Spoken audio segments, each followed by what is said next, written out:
days of our country, underneath our original government, the Articles of Confederation, Congress, which was the only branch of the federal government, was increasingly unpopular. They had to run away from Philadelphia, where the capital was at the time, to escape Army veterans who hadn't been paid because the government didn't have any money. The problem being, of course, the government was not allowed to levy taxes. They had to ask the states for money, and the states usually said no. The federal government wasn't taken very seriously. It was hard to get people even to come to participate. Even the legislatures who were sent there often just didn't show up. In fact, it was so hard to get people to go that even the treaty that ended the war and created the United States of America had to wait until a majority showed up so they could even get enough members to vote on it to pass the thing.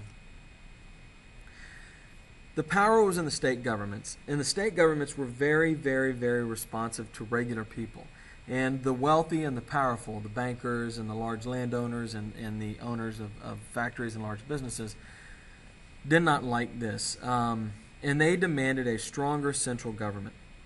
And they rallied around this issue that the central government lacked the power to tax, and they said that if you don't have the power to tax, you don't have the power to get money. You don't have money, you have no power at all. And so there began to be a conversation among some that the structure of our government at the time had to change.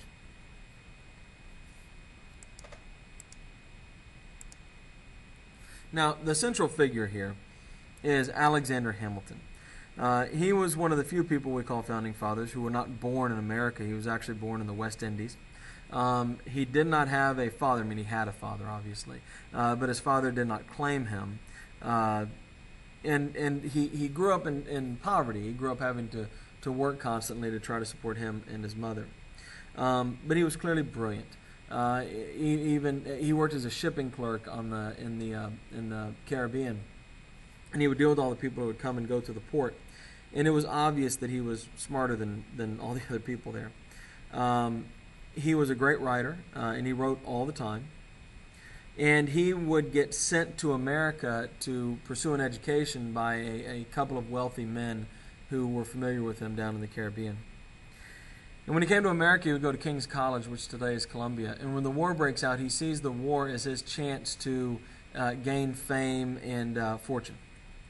And so he signs up for the Army. But he speaks French because down in the Caribbean he dealt with lots and lots of French captains and whatnot.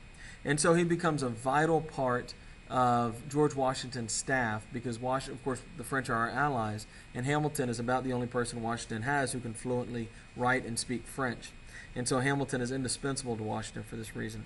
Although later in the war he'll get angry that he hasn't had a chance to become a war hero, and he will pick a fight with Washington intentionally to get dismissed from Washington's service, and he'll fight in combat in the Battle of Yorktown. In 1786, Alexander Hamilton and a friend of his from Virginia, who's been writing letters with him back and forth, named James Madison, will call a meeting in Annapolis to discuss some issues about borders between the states. And at the meeting, he'll begin talking about radically altering the Articles of Confederation. But there's only 5 states that show up there, so that they really can't do anything. Now, fortunately for Hamilton, I suppose, shortly, just a little while after this meeting in Annapolis, we have Shays' Rebellion. And Shays' Rebellion, which we talked about in the last chapter, will convince many people that we need a stronger federal government. But most importantly, it will convince George Washington that we need a stronger federal government. And so all the states will come, except Rhode Island, and they will meet in Philadelphia to have a constitutional convention. Now, it's worth pointing out that Rhode Island does not come because under the Articles of Confederation, every single government, every state has to agree to change the Articles. And Rhode Island believes at the time that by not going, they've simply shut this whole thing down and the Articles can't be changed. Now, in Philadelphia, 55 men come to meet. They meet in the Philadelphia State House from May to September of 1787.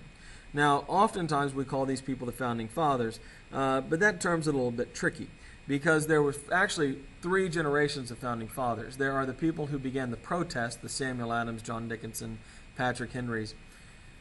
And these are the people who did the boycotts, the Sons of Liberty, the Boston Tea Party. And many of these people did not even want independence. They just wanted to fix the problems with the British government in their eyes. Then you have a second generation that declared independence and fought the Revolutionary War. And there's some crossover. Some people are in both of these groups. But John Adams, Thomas Jefferson, George Washington are in that second group. And they all, at the time anyway, believed in strong state governments and a weak federal government. This third generation are the generation behind the people who won our independence, and 2 generations behind the people who first began arguing that the British government was bad.